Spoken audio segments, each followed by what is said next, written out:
ఇసుక mafia, travel mafia, liquor mafia Telugu రాష్ట్రాల్లో ఈ తెగుళ్లకు కొదవే లేదు. తాజాగా ఈ జాబితాలో అబ్కారీ మాఫియా అలజడి రేపుతోంది. సర్కార్ ఖజానాకు సంజీవిని లాంటి ఎక్సైజ్ శాఖ అవినీతి మత్తులో చిత్తవుతోంది. కిక్కుమాటున నెల్లూరు జిల్లా అబ్కారీ శాఖలో జరుగుతున్న గప్చుప్ వ్యవహారమే అందుకు నిదర్శనం. టీవీ9 నిఘా నేత్రానికి చిక్కిన ఆ చిత్రాలేంటో మీరు చూడండి. అబ్కారీ శాఖలో అవినీతి జలగలు. నెల్లూరు జిల్లాలో ఎక్సైజ్ అధికారులు, సిబ్బంది చిల్లర కొట్టుడు. ఎంఆర్పీ కన్నా ఎక్కువ ధరకు మద్యం విక్రయించాలని హుకుం. లంచం మెక్కుడు మెక్కుడే, పైగా కేసులు బనాయిస్తామని బెదిరింపులు. అబ్కారీ అధికారుల వేధింపులతో మద్యం దుకాణదారుల విలవిల. టీవీ9 నిఘా నేత్రానికి చిక్కిన నెల్లూరు అబ్కారీ అధికారుల ఆమ్యామ్యాలు. ఇదిగో దొంగ కోడిలా అటూ ఇటూ చూస్తూ ఓ ఇంట్లోకి ఎంటర్ అయిన ఈ శాల్తీ అబ్కారీ తాలూకు. ఇలా వచ్చాడు, అలా వెళ్లాడు.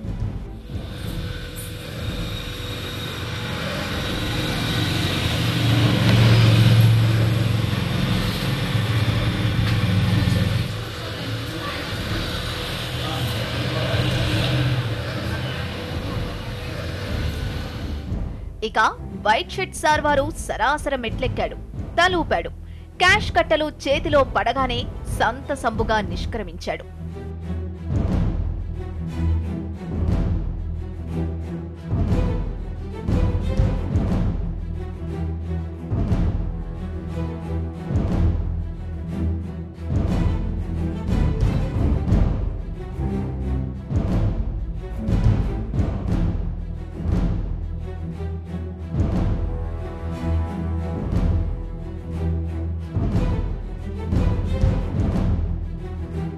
ఇక గేటులో నవ్వులు పోయిస్తున్న ఈ సార్ వారి కథ చూడండి. మనసంతా మనీ కట్టల మీద. భయంగల బజారులో గుడ్డు పెట్టినట్టు గేటులో మ్యాటర్లోకొచ్చాడు. కడక్ నోట్ల కట్టలందగానే జేబులో పెట్టుకుని తుర్రుమన్నాడు. ఈయన అబ్కారీ మనిషే.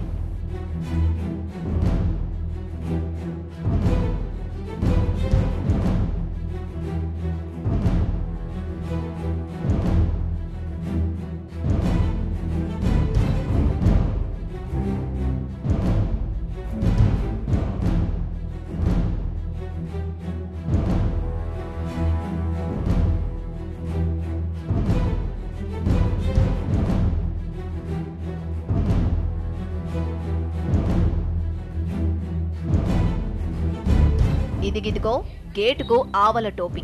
అరే పెద్ద మనిషి, పద్ధతిగా వచ్చాడు, మర్యాదగా కుర్చీలో బైఠాయించాడు. ఈయనకు మద్యం వ్యాపారి ఇంట్లో పనేంటి? నో డౌట్ ఈ పెద్ద మనిషి కూడా ఎక్సైజ్ మనిషే. మామూళ్ల కోసం వచ్చాడు. కడక్ నోట్లను లెక్క పెట్టుకుని దండి క్యాష్ తో వెళ్లాడు.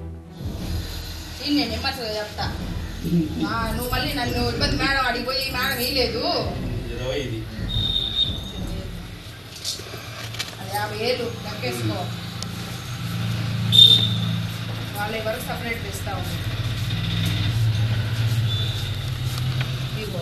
ఎస్టీఎఫ్సి వాళ్ళు 12,000 బిళ్ళ ఎస్టీఎఫ్సి వాళ్ళు అవి 50,000, ఈ 7,000, 57,000 అందుకనైనా నేను నెమ్మదిగా పెట్టిస్తాను. కాదు మీరు నువ్వు 10 నెలలునే 5 నెలలునే నన్ను అయితే బాగా ఇబ్బంది పెడుతున్నావు. నెల్లూరు జిల్లాలో అబ్కారీ వసూళ్ల పర్వానికి ఇవి మచ్చుకు కొన్ని మాత్రమే. జిల్లా వ్యాప్తంగా 336 మద్యం షాపులున్నాయి. ఇది పక్కాగా అధికారిక లెక్క. గిరాకీకి ఢోకా లేదు. కౌంటర్ సేల్స్ సూపర్ సే ఊపర్. కానీ అమ్మినోళ్లకు ఎంఆర్పీ కన్నా ఎక్కువ ధరకు అమ్మకూడదని ప్రభుత్వం స్పష్టం చేసింది. కానీ అబ్కారీ అధికారులే తమను ఎంఆర్పీ కన్నా ఎక్కువ ధరకు విక్రయించాలని వేధిస్తున్నారంటున్నారు మద్యం వ్యాపారులు. లంచాల కోసం టార్చర్ చేస్తున్నారంటున్నారు. అబ్కారీ జలగలు ఏ రేంజ్లో లంచాలు మేస్తున్నాయో నిఘా నేత్రంలో గుట్టు రట్టయింది. తవ్వే కొద్దీ అబ్కారీలలో రీళ్లుగా బయటకొస్తున్నాయి. మద్యం వ్యాపారులు ఏమంటున్నారు? వినియోగదారుల వాదనేంటి? ఎక్సైజ్ అధికారుల వర్షన్ ఏంటి? లెక్క ప్రకారం ఎంఆర్పీ ధరలకే మద్యం విక్రయించాలి. కానీ ఎక్కడా ఆ ధర కనిపించడం లేదు. అందుకు కారణం వ్యాపారుల కక్కుర్త, అధికారుల నిర్లక్ష్యమా? లాభసాటి అనే ఆశతో లక్షలు ధారపోసి లైసెన్సులు తీసుకుంటూ ఉంటే అధికారుల న్యూసెన్స్ మద్యం వ్యాపారులకు చుక్కలు చూపిస్తున్నాయి. అబ్కారీలో అవినీతి అంతింత కాదయా అంటున్నారు వ్యాపారులు. నెల్లూరు జిల్లాలో మద్యం దందా జోరుగానే దౌడు తీస్తోంది. కాకపోతే ధరలను చూసి కిక్కు దిగిపోతోందంటున్నారు ట్యాక్స్ పేయర్స్. సేల్స్ సూపర్, కానీ గిట్టుబాటు గీటురాయి దాటడం లేదంటున్నారు మద్యం వ్యాపారులు. అందుకు కారణం ఇందు గలదు అందు లేదనే సందేహం లేకుండా ఏ షాప్కు వెళ్లినా ఎంఆర్పీ కన్నా ఎక్కువ ధర లాగేస్తున్నారనేది taxpayers open talk. Extra ఎందుకు తీసుకున్నారు? మామూలుగా గవర్నమెంట్ ఎంఆర్పీ అమ్మంటున్నారు, ఎందుకు అమ్మటం లేదు? ఎక్సైజ్ వాళ్ళు మొత్తం కలిసి కుమ్మక్కయ్యి డబ్బులు ఇచ్చుకున్నారు. క్వార్టర్కి 80 రూపాయలు అయితే 100 రూపాయలు ఇచ్చుకున్నారు. ట్యాక్స్ పేయర్సే కాదు, మద్యం దుకాణదారులైతే ఎక్సైజ్ అధికారుల లంచాల నైజాన్ని కుండ బద్దలు కొట్టేశారు. లంచాల కోసం ఆబ్కారీ అధికారులు తమను టార్చర్ పెడుతున్నారంటున్నారు. మాకు షాపులు వచ్చినాంచి ఎక్స్చేంజ్ వాళ్ళు లోకల్ వాళ్ళు బాగా లంచాలు ఇవ్వలేదని ఇబ్బంది పెడుతుండ్రు. ఏదో ఒక కేసులు రాస్తాం, మీరు 10 అమ్ముకుంటే అని చెప్పి ఇబ్బంది పెడుతుండ్రు, బాగా టార్చర్ చేస్తుండ్రు. మేము ఏంది వాటర్ బాటిల్ ఉన్నా కూడా కేసు రాస్తాం అని చెప్పి బెదిరించిండ్రు. సరే అని చెప్పి గమ్ముగా అయిపోయినాను నేను, వాళ్ళు టార్చర్ పడలేక. ఎంఆర్పీ కన్నా ఎక్కువ రేటు వసూలు చేస్తున్న మాట నిజమే అంటున్నారు మద్యం వ్యాపారులు. అయితే ఆబ్కారీ అధికారుల ఆదేశాల మేరకే అలా చేయాల్సి వస్తోందంటున్నారు. మాట వినకపోతే కేసులు పెడతామని బెదిరిస్తున్నారట ఎక్సైజోళ్లు. సర్కార్కు చెప్పుకున్నా సరే తమ మాటే చెల్లుబాటు అవుతుందని రుబాబు చేస్తున్నారట. ఎంఆర్పీ అమ్ముతున్నాం, ఎంఆర్పీ అమ్ముతుంటే వాళ్ళు మీరు 10 అమ్మాలా, 10 అమ్ముకుంటే మేము కేసులు రాస్తాము అని చెప్పి సిఐ గారు ఎక్సైజ్ సిఐ గారు చెప్పారు. అది సరే బెదిరించాడు, మేము ఆ కేసులు రాస్తాం, ఈ కేసులు రాస్తాం, మేము చెప్పిందే కదా పై వాళ్ళు కూడా మీకు చెప్పేది, మేము పైకి పోయి నేను ఆడతామని చెప్పినాం. ఆడతామని నేను ఆడి చెప్పిందే పైన వాళ్ళు చెప్పేది, నీకెవరు ఆడ అసలు మేము చెప్పిందే కాకుండా వేరే వాళ్ళు ఎవరు నీకు సపోర్ట్ చేసేది? చంద్రబాబు నాయుడుకి కూడా తెలుసు ఈ విషయాలు, మీరేంది నా చెప్పేది? నేను వాటర్ బాటిల్ ఉన్నా కూడా కేసు రాస్తా అని చెప్పి బెదిరించి 10 రూపాయలు అమ్మాలనిండు, వాళ్ళు లంచాలు ఇవ్వాలనిండు. సరే అని కొన్ని రోజులు చేశా, మాకు చేయను ఒప్పక ఏదో తప్పు లైసెన్స్ తప్పు చేస్తుంటే చెప్పాల్సిన ఎక్స్చేంజ్ వాళ్ళు లైసెన్స్ని టార్చర్ పెట్టి మీరు ఆ తప్పు చేయండి ఈ తప్పు చేయండి అని చెప్తుండ్రు. సరే కొన్ని రోజులు చేసిన మాకే మనసు ఒప్పక మేము వద్దని మళ్ళీ చేయలేదు. మళ్ళీ ఇప్పుడు టార్చర్ పెడుతుండ్రు మమ్మల్ని, లంచాలు ఇవ్వలేదు 10 అమ్మలేదని చెప్పి. మేము ఎట్ట చేయాలా ఏమో నాకు అర్థం కాలేదు. లక్షలు పెట్టుబడులు పెట్టి ఇవన్నీ ఆరోపణలను కొట్టిపాడేయడానికి వీల్లేని ఆధారాలు స్పష్టంగా ఉన్నాయి. నెలకు ఎవరెవరికి ఎంతెంత లంచం ఇవ్వాలో పక్కా లెక్కలు చూపుతున్నారు, చెప్తున్నారు. నెలకు 61,000 ఇవ్వాలా, నెలకు 61,000 ఇవ్వాలా లోకల్ వాళ్ళకి కానీ ఎక్స్చేంజ్ వాళ్ళకి కానీ. లోకల్ పోలీసు వాళ్ళు ఎస్ఐకి, లోకల్ పోలీస్ ఎస్ఐ వాళ్ళకి 13,000 ఇవ్వాలా, ఎన్ఫోర్స్మెంట్ వాళ్ళకి 5,000 ఇవ్వాలా, వీళ్ళు ఎక్స్చేంజ్ వాళ్ళకి 30,000 ఇవ్వాలా, వీళ్ళందరికీ డిపోకి 3,000 ఇవ్వాలా, కంప్యూటర్ వాళ్ళకి 5,000 ఇవ్వాలా. వీళ్ళందరికీ మామూలు ఇచ్చేళ్ళకే నష్టాలు వచ్చేస్తున్నాయి. ముందు ప్రశాంతత లేదు, మనశ్శాంతి లేకుండా ఇబ్బంది పడిపోతున్నాం. ఇది ఎట్ట చేయాలో ఏమో. ఆమ్యామ్యాల మేడల్లో ఆబ్కారీ వాళ్లే కాదు, లోకల్ ఖాకీల దూకుడు తక్కువేం కాదట. టంచన్గా లంచాలిచ్చినా టైం చూసుకుని చుక్కలు చూపిస్తారట. మద్యం వ్యాపారంలో గిట్టుబాటు సంగతేమో గాని లంచాల వేధింపులతో మనశ్శాంతి కరువవుతోందంటున్నారు వ్యాపారులు. మనశ్శాంతి లేదు ముందు అసలుకి. 15 లక్షలు లాస్ వచ్చినా సరే ప్రశాంతంగా ఏదో మా పాటికి మేము ఎంఆర్పీ అమ్ముకుందామంటే అమ్మేదానికి లేదు. ఆ కేసు పెడతాం ఈ కేసు పెడతాం అని బెదిరిస్తుండ్రు. వచ్చి ఒకరోజు ఎక్స్చేంజ్ వాళ్ళు వచ్చి షట్టర్లు వేసిండ్రు, మీరు అమ్మాల్సిందేను అని చెప్పి. టార్గెట్లు దీమని ఒకటి టార్గెట్లు వాళ్ళు చెప్పినన్ని ఎత్తలేదు, వాళ్ళు మా దానికి మేము తీస్తాం, వాళ్ళు చెప్పినని తీయలేదని చెప్పి షట్టర్లు వేసిండ్రు. లోకల్ ఎస్ఐ వచ్చి మామూలు 4 రోజులు లేట్ అయిందని చెప్పి వాళ్ళకి లంచాలు ఇవ్వడం 4 రోజులు లేట్ అయిందని చెప్పి క్యాషీలు తీసుకొని వెళ్ళిపోయిండు. వాళ్ళకి వచ్చేసి 10వ తారీఖుకి 26,000 ఇవ్వాలి, ఒక షాపుకి 13,000 ఇవ్వాలి. అవి 4 రోజులు లేట్ అయినందుకు వచ్చి క్యాషీలు తీసుకోపోయి షాపులో స్టేషన్లో మనుషులు లేకుండా వాళ్ళని తీసుకొని ఆడబెట్టి ఫోన్లు ఎత్తకుండా షాపులో వాళ్ళు తీసుకోపోయారు. స్టేషన్లో వాళ్ళు లేరు, మేము పోయి మాట్లాడేదానికి తీసుకొచ్చేదానికి లేకుండా ఆడ మనుషులు ఆడబెట్టేసి వెళ్ళిపోతురి. ఫోన్ చేస్తే ఎత్తకపోతురి. ఒక బాధ్యత గల ఎస్ఐ సుధాకర్ రెడ్డి అసలు ఫోన్ ఎత్తలా. ముందు సుధాకర్ రెడ్డి ఫోన్ ఎత్తాలి కదా, సమాధానం చెప్పాలి కదా. నెలకి 26,000 ఇస్తుండా సుధాకర్ రెడ్డికి, ఎక్స్చేంజ్కి 60,000 ఇస్తుండా. తీసుకుంటా కూడా నాకు కనీసం సమాధానం కూడా చెప్పడంలా. ప్రతిదీ టార్చర్ అయిపోయింది. ఈ టార్చర్ ఎట్ట భరించాలి? ఇది నెల్లూరు ఆబ్కారీలో జరుగుతున్న అవినీతి బాగోతం. మరి ఈ వ్యవహారంపై అధికారులు ఏమంటున్నారు? అబ్కారీ ఇటు పోలీసోళ్లు లంచాల కోసం మద్యం వ్యాపారులను చెడుగుడు ఆడుకుంటున్న వైనం కలకలం రేపింది. దుకాణదారుల గోడు సరే, మరి ఆఫీసర్స్ చాయిస్ ఏంటి, వాయిస్ ఏంటి? షరాబు దందాలో మామూలు వ్యవహారం షరా మామూలే అంటున్నారా? సర్కార్ ఖజానాకు సంజీవిని లాంటి మద్యం విక్రయాల ఆదాయాన్ని పెంచడమే తమ లక్ష్యం అంటున్నారా? ఇది నెల్లూరు జిల్లా ప్రొహిబిషన్ అండ్ ఎక్సైజ్ శాఖ కార్యాలయం. ఇదిగో ఈ సార్వారు శ్రీనివాసరావు, ఎక్సైజ్ శాఖ డిప్యూటీ కమిషనర్. ఇక ఈ సార్వారు శ్రీరామ్ ప్రసాద్, ఎక్సైజ్ సిఐ. లంచం వేధింపులకు కర్త కర్మ క్రియ ఈ సార్వారే అనేది మద్యం దుకాణదారుల ఆరోపణ. పై వాళ్లకు చెప్పినా పప్పులుడకవని, సర్కార్ దగ్గరకు వెళ్లినా తమ మాటే చెల్లుబాటు అవుతుందని, తమను బెదిరించాడని మద్యం దుకాణదారు స్పష్టంగా చెప్పారు. సిఐ గారు ఎక్సైజ్ సిఐ గారు చెప్పారు. అది సరే బెదిరించాడు. మేము ఆ కేసులు రాస్తాం, ఈ కేసులు రాస్తాం, మేము చెప్పిందే కదా పై వాళ్ళు కూడా మీకు చెప్పేది. మేము పైకి పోయి నేను ఆడతామని చెప్పినాం. ఆడతామంటే నేను అడిగి చెప్పిందే పైన వాళ్ళు చెప్పేది. నీకెవరు ఆడ అసలు మేము చెప్పిందే కాకుండా వేరే వాళ్ళు ఎవరు నీకు సపోర్ట్ చేసేది? చంద్రబాబు నాయుడుకి కూడా తెలుసు ఈ విషయాలు.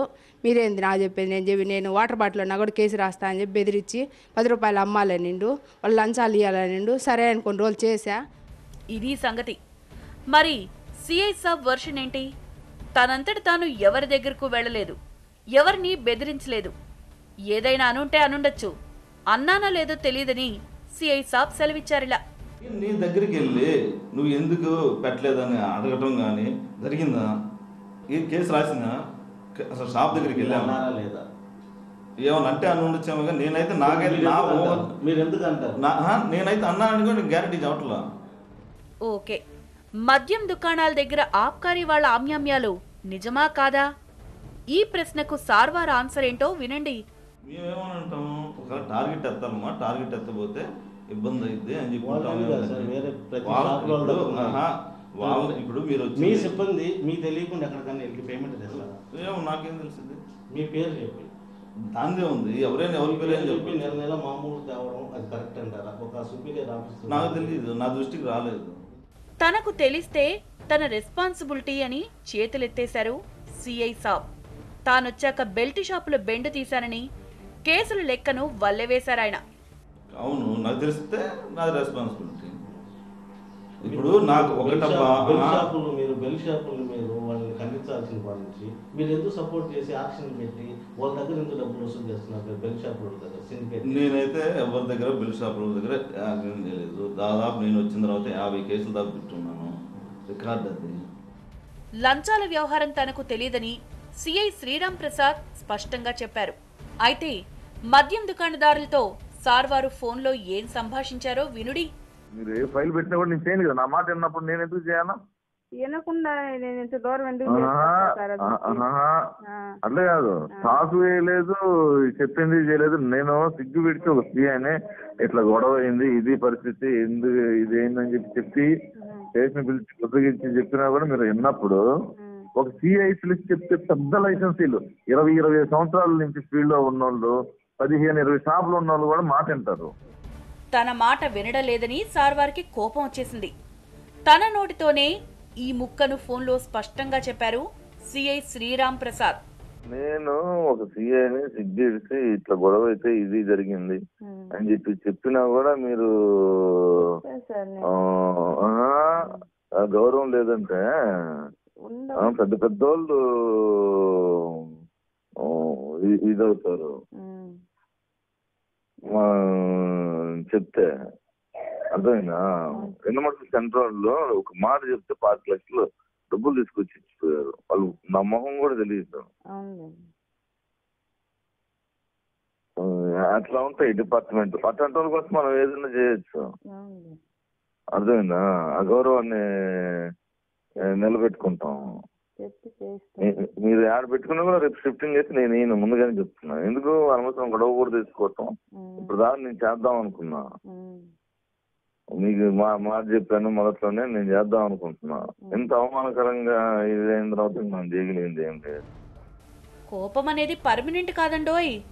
పరిస్థితిని బట్టి కోపం దండం ప్రయోగిస్తారు. అటు నుంచి కోఆపరేషన్ ఉంటే తన సైడ్ నుంచి కూడా ఫుల్ కోఆపరేషన్ ఉంటుందని అభయం ఇచ్చారాయన. ఎన్నో ఉంటాయి, అన్నీ ఓపెన్ గా చెప్పలేమనే సత్యంపై ఫోన్ కాల్ ఓపెన్ అయ్యారు సిఐ శ్రీరామ్ ప్రసాద్.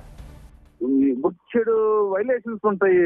సరే అవన్నీ కాదు. ఇప్పుడు నేను కాదమ్మా, నేను సిగ్గిడ్స్ మరీ చెప్తే మీరు ఇది చేసుకున్నట్టే నేను యాజ్ సిఐగా నీకు నేను ప్రతిదీ హెల్ప్ చేస్తానమ్మా, నీకు ఇబ్బంది లేదు నేను చెప్తా ఉంటే మీరు ఇప్పుడు మాట్లాడాలి కదా.